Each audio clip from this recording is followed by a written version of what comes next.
When the sun finally slipped behind the western ridge of Windermere, it left behind a sky the color of bruised lilac, soft and hazy. A mild breeze rolled across the hills like a whisper, brushing over rooftops and stirring the tops of wheat stalks in the fields. Windermere didn't rush into evening. It crept there slowly, as if unsure whether it wanted the day to end at all. And no one in the village minded. Windermere was small, not in the way that made people feel trapped, but in the way that made things feel held, gently, as if the land itself had cupped its hands around the houses and tucked them in safely. 12 cottages, each with its own garden, mostly filled with herbs, flowers, and the occasional stubborn cat who refused to live indoors. The cottages were arranged in a wide circle around the village green, where a single oak tree stood tall. No one knew how old it was. It had been there long before Mr. Penberry was born, and Mr. Penberry had just celebrated his 91st birthday with a quiet afternoon nap, a jam tart, and a nod of acknowledgement from the mayor, who lived next door and had forgotten the date until his daughter reminded him. As always, Mr. Penberry was the first to light his lantern, a black iron thing with a little dent near the bottom and a crooked glass pane. It glowed amber against the blue shadows of twilight. The ritual was the same each evening. Step out, adjust his scarf, light the wick, nod once, and return inside without a word. The others followed, lanterns blooming softly one by one, until the whole village looked like a faded postcard from a time when people still wrote letters and sealed them with wax. At the tea shop, Eloise Farthing carefully wiped down the last table. Her hands moved with quiet confidence, left to right, always in that order, and never skipping the corner. She hummed a song no one knew the name of, one she claimed came to her in a dream.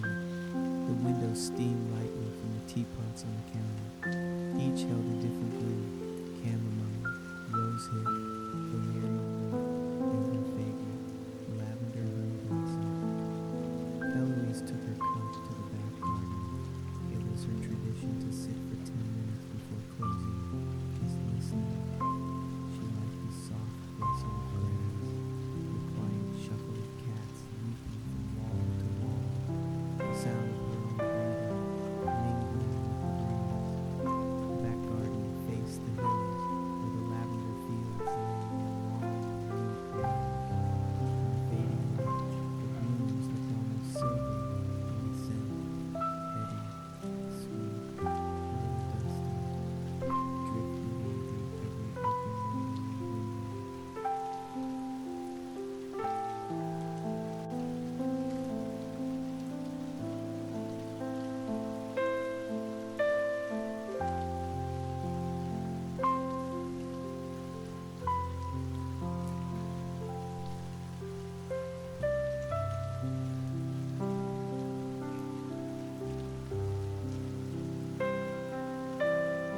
Walter Blim, the postman, took longer than usual to close up that evening. Not for any real reason, just that the wind had caught his hat and carried it halfway down the lane before it snagged on a blackberry bush. He chuckled as he fetched it. "Wind's feeling playful tonight," he muttered to himself, and the bush, for a moment, seemed to agree. Walter had a habit of whistling the same 4-note tune every night as he locked the post office.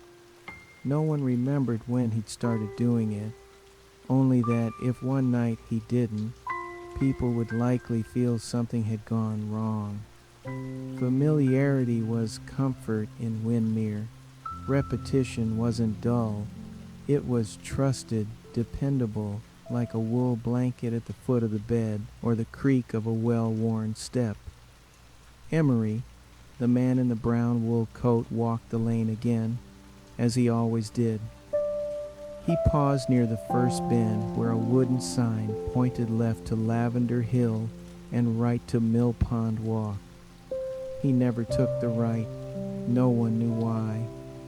His boots crunched quietly on the gravel, and the rhythmic sound of his footsteps was something the trees seemed to hold on to for a few seconds longer than necessary.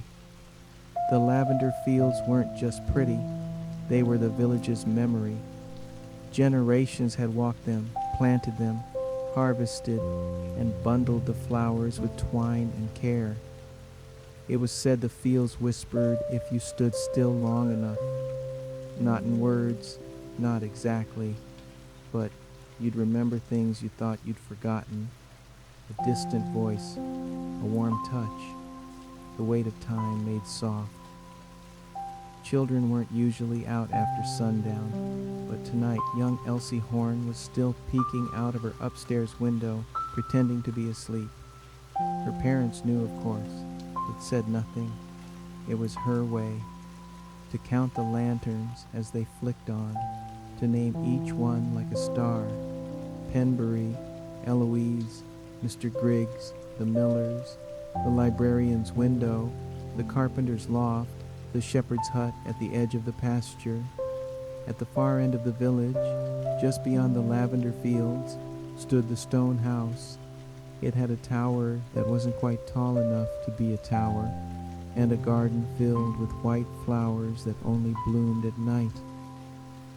The house belonged to the widow Lillian, though she never referred to herself that way. She preferred quiet gardener. No one had ever seen her plant anything, yet her moonflowers always blossomed exactly 3 days after the first full moon of summer.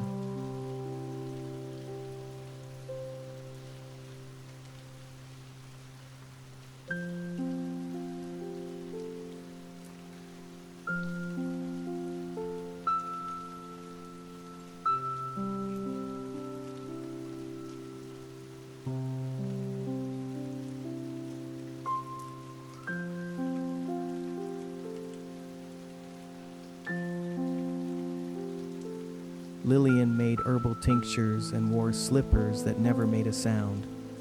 When she walked, it was like mist moving across glass. She often said, "The world has its own rhythm. You just have to stop making noise long enough to hear it." She spoke little, but people listened when she did. As night deepened, the world softened. The birds had gone silent, replaced by the soft flutter of moth wings against lampshades and the far-off hoot of an owl echoing off the hills. The air smelled of herbs and warm earth, and somewhere a dog barked once, not urgently, just in acknowledgement of something unseen. The village green was empty now, except for a sleeping cat curled under the oak and a single bench facing the lavender slope. Occasionally someone would sit there and do nothing, just sit. No books, no phone, no thoughts worth mentioning. It was a perfect place to forget what time was. Inside her attic room, Clarabelle Dunn had started another row on the scarf that had grown far too long to be practical. Knit, knit, purl. The rhythm never changed, each stitch a moment passing, each loop a second captured and held. She thought of her sister, who lived 2 villages away, and sent postcards with recipes she never tried. She thought of the time she spilled ink on her favorite novel and spent hours drying the pages with a hairdryer. She thought of soup, always soup, every evening, and wondered whether tomorrow should be lentil or mushroom. In the distance, the clock in the chapel struck 9. It didn't chime exactly, more of a mellow bell that rolled gently into the night like a stone slipping into deep water. The sound made its way through the village, passing over rooftops, sliding under doors, and into the dreams of those already asleep. The stars were thicker now, layered like scattered salt across dark velvet. No one named constellations anymore, not because they didn't believe in them, but because they didn't need to. It was enough to know they were there, watching in silence, offering light that had traveled far just to rest briefly in Windmere. The night was almost still. A leaf turned here, a shutter tapped there, but mostly the world had slowed down to a pace just shy of sleeping. The lavender swayed in waves, barely perceptible. The fields breathed with the land.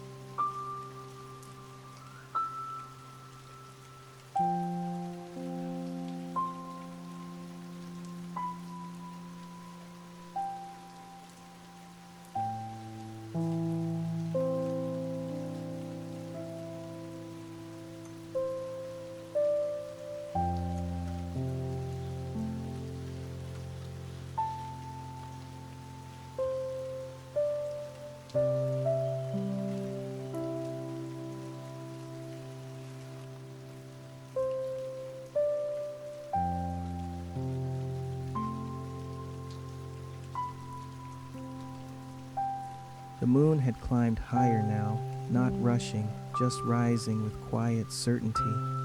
It floated above the lavender fields like a pearl in still water, soft-edged and faintly glowing.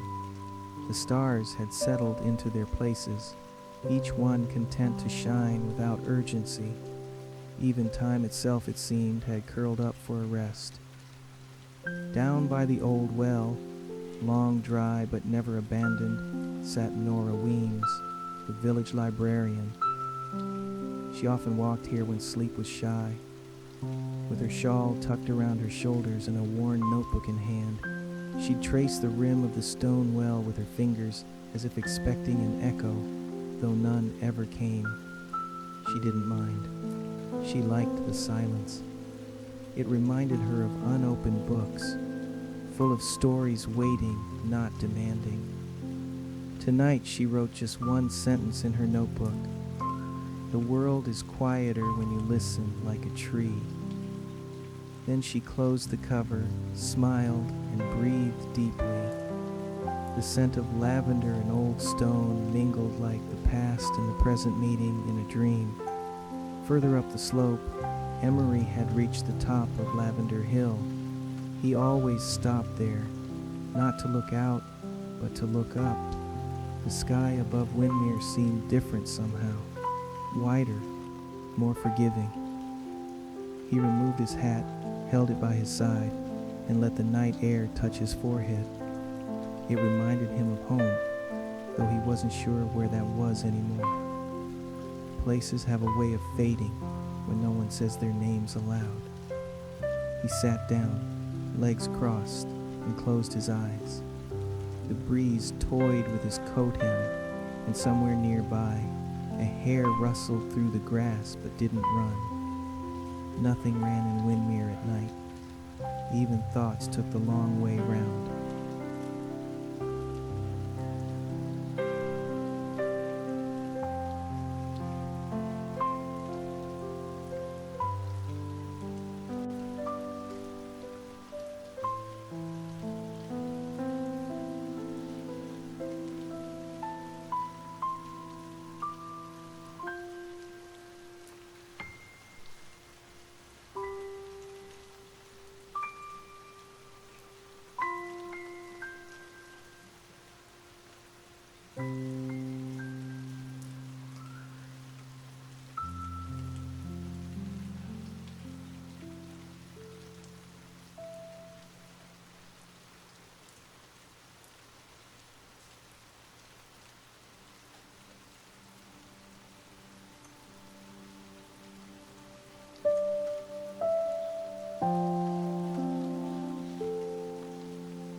In the village below, shutters had all been closed now, save for one window in the Miller cottage.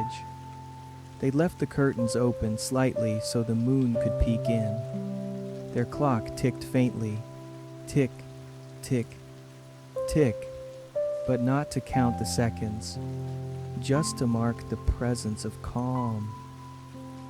The Miller cat, a hefty ginger named Thomas, lay sprawled on the windowsill, his tail twitching once every few minutes.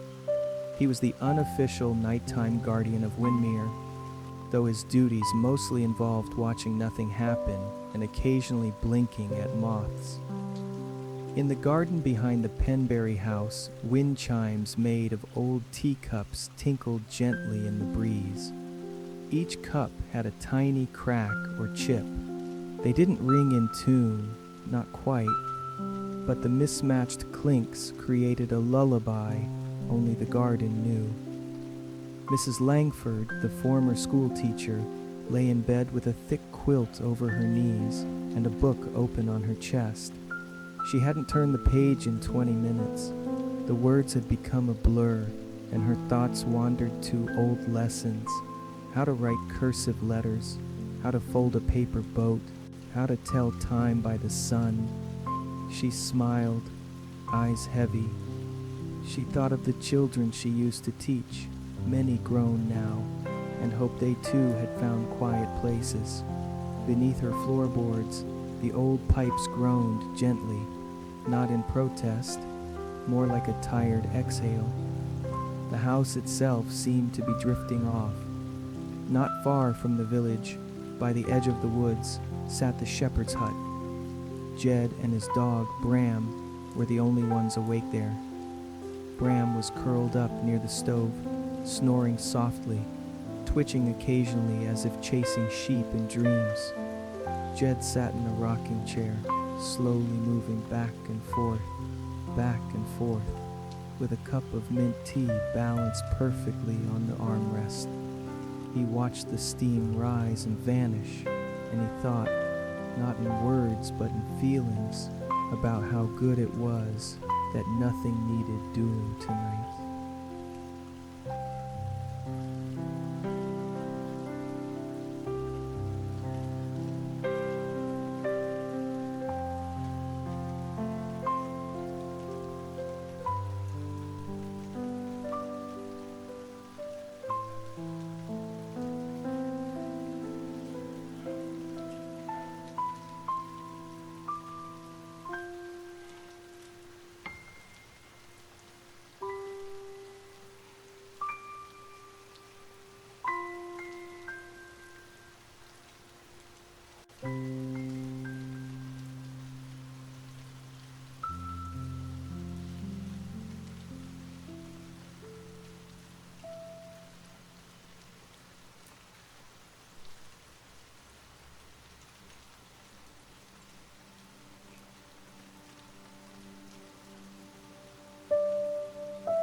Inside the chapel, candles had been left burning, not out of forgetfulness, but tradition.